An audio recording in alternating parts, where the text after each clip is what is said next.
The Festival by HP Lovecraft. I was far from home, and the spell of the eastern sea was upon me. In the twilight, I heard it pounding on the rocks, and I knew it lay just over the hill, where the twisting willows writhed against the clearing sky and the first stars of evening. And because my fathers had called me to the old town beyond, I pushed on through the shallow, new-fallen snow, along the road that soared lonely up to where Aldebaran twinkled among the trees, on toward the very ancient town I had never seen, but often dreamed of. It was the Yuletide that men call Christmas, though they know in their hearts it is older than Bethlehem and Babylon, older than Memphis and mankind. It was the Yuletide, and I had come at last to the ancient sea town where my people had dwelt and kept festival in the elder time, when festival was forbidden, where also they had commanded their sons to keep festival once every century, that the memory of primal secrets might not be forgotten.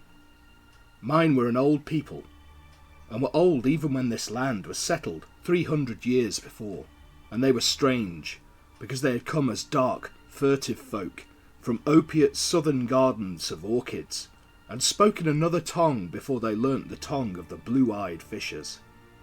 And now they were scattered, and shared only the rituals of mysteries that none living could understand.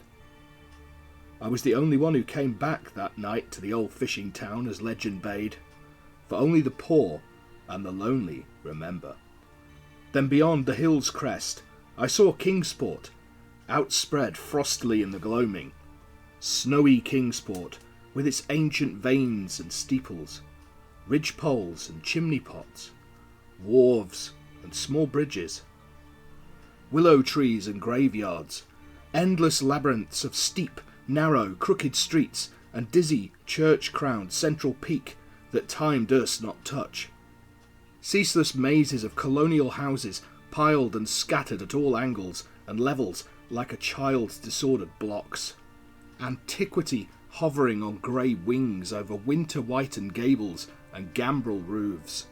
Fanlights and small-paned windows, one by one, gleaming out in the cold dusk to join Orion and the archaic stars. And against the rotting wharves the sea pounded, the secretive, immemorial sea, out of which the people had come in the elder time.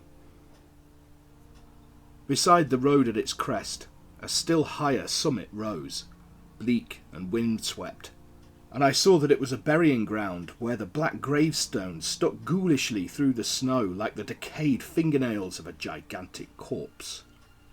The paintless road was very lonely, and sometimes I thought I heard a distant, horrible creaking as of a gibbet in the wind. They had hanged 4 kinsmen of mine for witchcraft in 1692, but I did not know just where. As the road wound down the seaward slope, I listened for the merry sounds of a village at evening, but did not hear them. Then I thought of the season, and felt that these old Puritan folk might well have Christmas customs strange to me, and full of silent hearthside prayer. So after that I did not listen for merriment, or look for wayfarers, but kept on down past the hushed lighted farmhouses and shadowy stone walls to where the signs of ancient shops and sea taverns creaked in the salt breeze, and the grotesque knockers of pillared doorways glistened along deserted, unpaved lanes in the light of little curtained windows.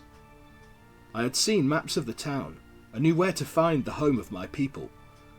It was told that I should be known and welcomed, for village legend lives long.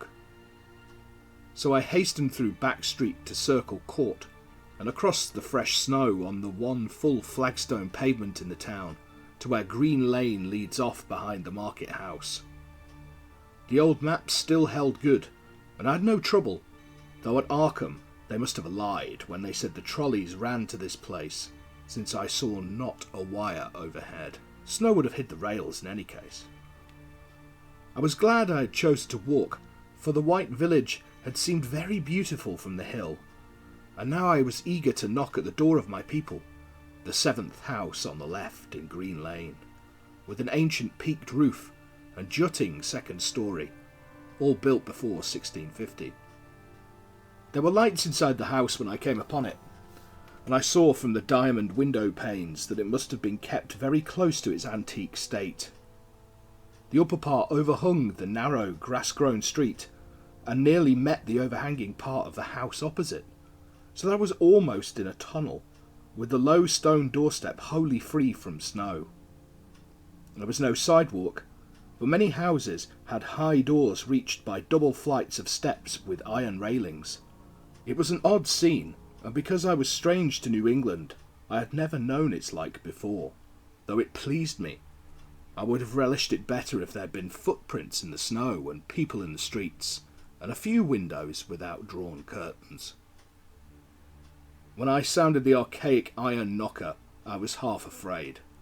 Some fear had been gathering in me, perhaps because of the strangeness of my heritage, and the bleakness of the evening, and the queerness of the silence in that aged town of curious customs. When my knock was answered, I was fully afraid, because I had not heard any footsteps before the door creaked open. But I was not afraid long, for the gowned, slippered old man in the doorway had a bland face that reassured me, and though he made signs that he was dumb, he wrote a quaint and ancient welcome with the stylus and wax tablet he carried. He beckoned me into a low candle-lit room with massive exposed rafters and dark, stiff, sparse furniture of the 17th century. The past was vivid there, for not an attribute was missing. There was a cavernous fireplace and a spinning wheel at which a bent old woman in loose wrapper and deep poke bonnet sat back toward me, silently spinning despite the festive season. An indefinite dampness seemed upon the place, and I marvelled that no fire should be blazing. The high-backed settle faced the row of curtained windows at the left, and seemed to be occupied, though I was not sure. I did not like everything about what I saw, and felt again the fear I'd had. This fear grew stronger from what had before lessened it, for the more I looked at the old man's bland face, the more its very blandness terrified me. The eyes never moved, and the skin was too like wax. Finally, I was sure it was not a face at all, but a fiendishly cunning mask. But the flabby hands, curiously gloved, wrote genially on the tablet and told me I must wait a while before I could be led to the place of festival. Pointing to a chair, table, and pile of books, the old man now left the room, and when I sat down to read, I saw that the books were hoary and mouldy, and that they included old Morister's wild marvels of science, the terrible Seducimus Triumphatus of Joseph Glanville, published in 1681, the shocking Daemonolateria of Remigius, printed in 1595 at Lyon, and worst of all, the unmentionable Necronomicon of the mad Arab Abdul al-Hazred, in Aulus Wormius' forbidden Latin translation, a book which I had never seen, but of which I had heard monstrous things whispered. No one spoke to me, but I could hear the creaking of signs in the wind outside, and the whir of the wheel as the bonneted old woman continued her silent spinning. I thought the room and the books and the people very morbid and disquieting, but because an old tradition of my father's had summoned me to strange feastings, I resolved to expect queer things. So I tried to read, and soon became tremblingly absorbed by something I found in that accursed Necronomicon, a thought and a legend too hideous for sanity or consciousness, but I disliked it when I fancied I heard the closing of one of the windows that the settle faced, as if it had been stealthily opened. It seemed to follow a whirring that was not of the old woman's spinning wheel. This was not much, though, for the old woman was spinning very hard, and the aged clock had been striking. After that, I lost the feeling that there were persons on the settle, and was reading intently and shudderingly when the old man came back booted and dressed in a loose antique costume, and sat down on that very bench so that I could not see him. It was certainly nervous waiting, and the blasphemous book in my hands made it doubly so. When 11 struck, however, the old man stood up, glided to a massive carved chest in a corner, and got 2 hooded cloaks, one of which he donned, and the other of which he draped around the old woman, who was ceasing her monotonous spinning. They then both started for the outer door, the woman lamely creeping, and the old man, after picking up the very book I had been reading, beckoning me as he drew his hood over that unmoving face or mask. We went out into the moonless and tortuous network of that incredibly ancient town, went out as the lights in the curtained windows disappeared one by one, and the dog star leered at the throng of cowled, cloaked figures that poured silently from every doorway and formed monstrous processions up this street and that. Past the creaking signs and antediluvian gables, the thatched roofs and diamond-paned windows, threading precipitous lanes where decaying houses overlapped and crumbled together, gliding across open courts and churchyards, where the bobbing lanthorns made eldritch drunken constellations. Amid these hushed throngs I followed my voiceless guides, jostled by elbows that seemed preternaturally soft, and pressed by chests and stomachs that seemed abnormally pulpy, but seeing never a face, and hearing never a word. Up, up, up the eerie columns slithered, and I saw that all the travellers were converging as they flowed near a sort of focus of crazy alleys at the top of a high hill in the centre of the town, where perched a great white church. I had seen it from the road's crest when I looked at Kingsport in the new dusk, and it had made me shiver because Aldebaran had seemed to balance itself a moment on the ghostly spire. There was an open space around the church, partly a churchyard with spectral shafts, and partly a half-paved square swept nearly bare of snow by the wind, and lined with unwholesomely archaic houses, having peaked roofs and overhanging gables. Death fires danced over the tombs, revealing gruesome vistas, though queerly failing to cast any shadows. Past the churchyard where there were no houses, I could see over the hill's summit and watch the glimmer of stars on the harbour, though the town was invisible in the dark. Only once in a while a lanthorn bobbed horribly through the serpentine alleyways on its way to overtake the throng that was now slipping speechlessly into the church. I waited till the crowd had oozed into the black doorway, until all the stragglers had followed. The old man was pulling at my sleeve, but I was determined to be the last. Then I finally went, the sinister man and the old spinning woman before me. Crossing the threshold into that swarming temple of unknown darkness, I turned once to look at the outside world as the churchyard phosphorescence cast a sickly glow on the hilltop pavement, and as I did so, I shuddered. For though the wind had not left much snow, a few patches did remain on the path near the door, and in that fleeting backward look it seemed to my troubled eyes that they bore no mark of passing feet, not even mine. The church was scarce lighted by all the lanthorns that had entered it, for most of the throng had already vanished. They had streamed up the aisle between the high white pews to the trap-door of the vault, which yawned loathsomely open just before the pulpit, and were now squirming noiselessly in. I followed dumbly down the foot-worn steps and into the dank, suffocating crypt. The tale of that sinuous line of night marchers seemed very horrible, and as I saw them wriggling into a venerable tomb, they seemed more horrible still.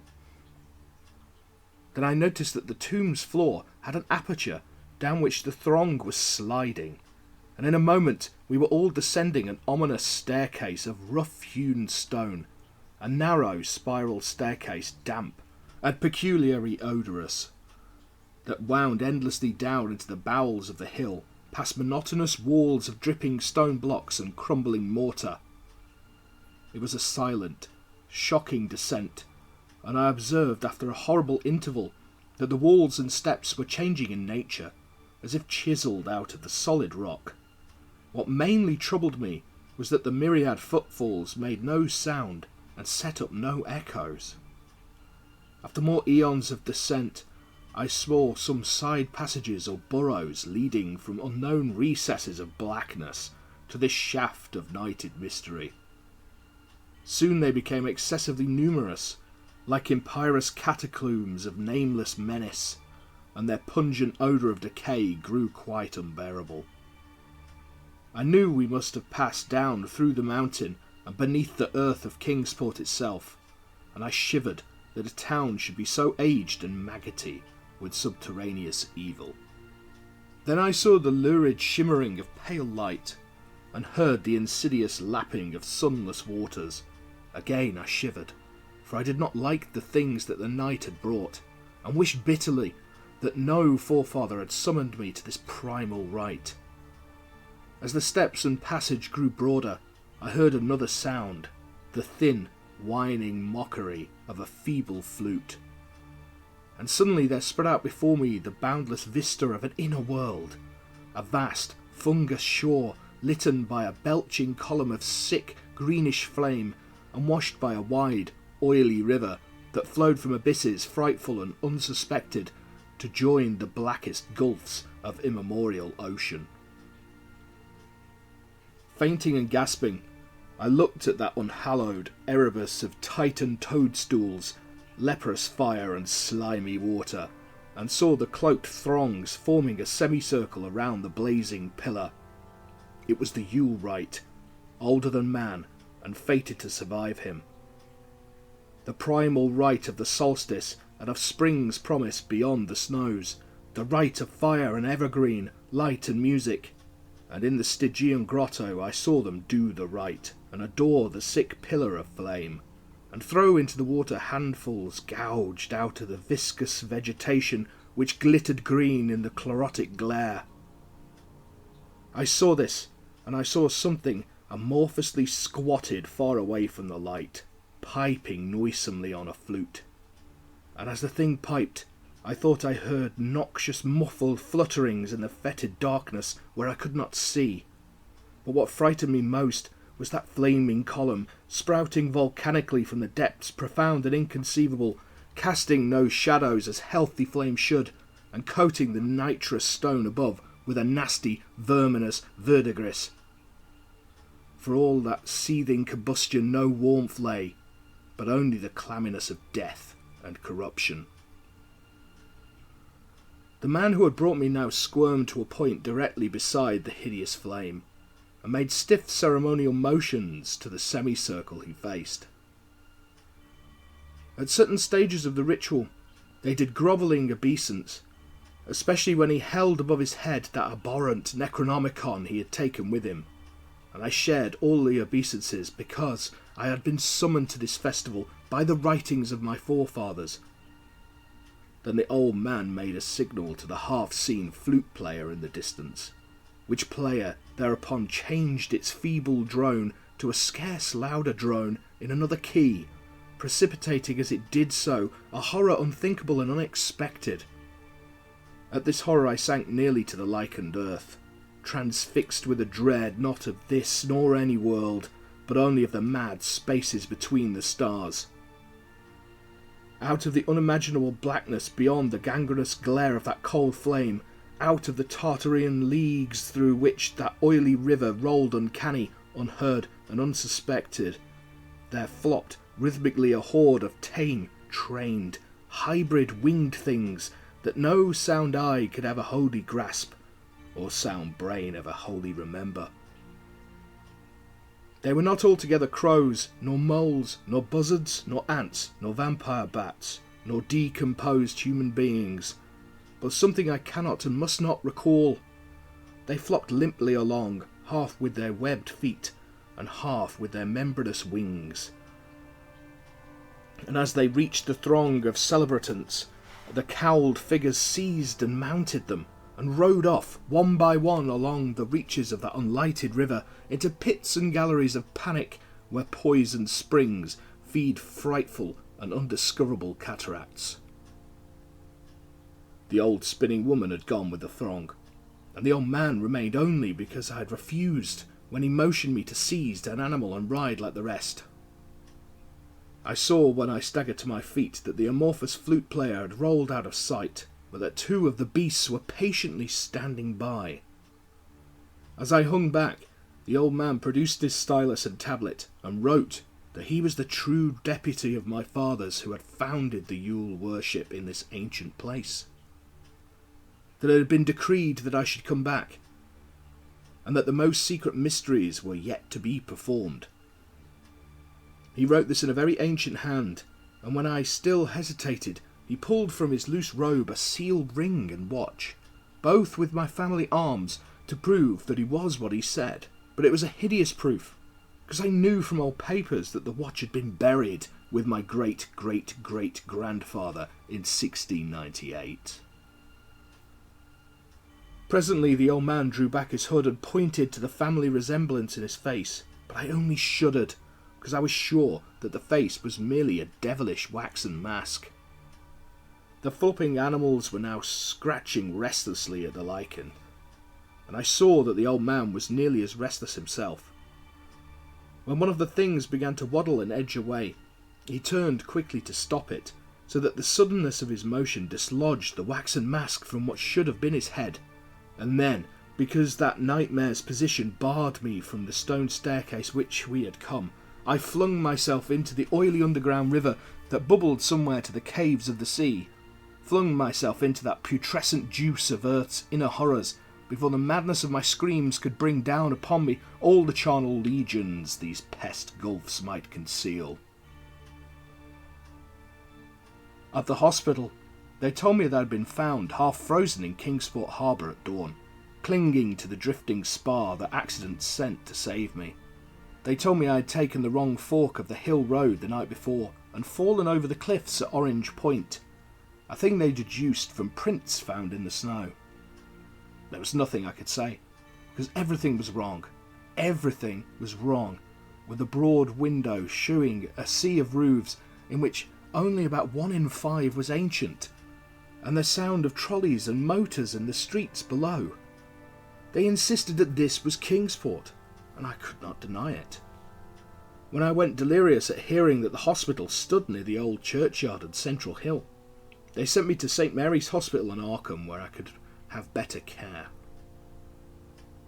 I liked it there, for the doctors were broad-minded and even lent me their influence in obtaining the carefully sheltered copy of Alhazred's objectionable Necronomicon from the library of the Miskatonic University.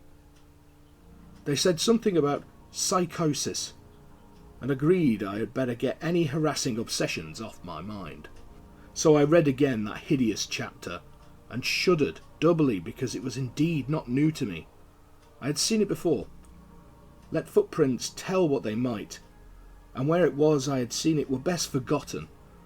There was no one, in waking hours, who could remind me of it, but my dreams are filled with terror, because of phrases I dare not quote. I dare quote only one paragraph, put into such English as I can make from the awkward Low Latin. "The nethermost caverns," wrote the mad Arab, "are not for the fathoming of eyes that see, for their marvels are strange and terrific. Cursed the ground where dead thoughts live new and oddly bodied, and evil the mind that is held by no head. Wisely did Shakabeo say that happy is the tomb where no wizard hath lain, and happy the town at night whose wizards are all ashes. For it is of old rumour that the soul of the devil-bought hastes, not known for his charnel clay, but fats and instructs the very worm that gnaws, till out of corruption horrid life springs, and the dull scavengers of earth wax crafty to vex it, and swell monstrous to plague it. Great holes secretly are digged, where earth's pores ought to suffice, and things have learnt to walk that ought to crawl."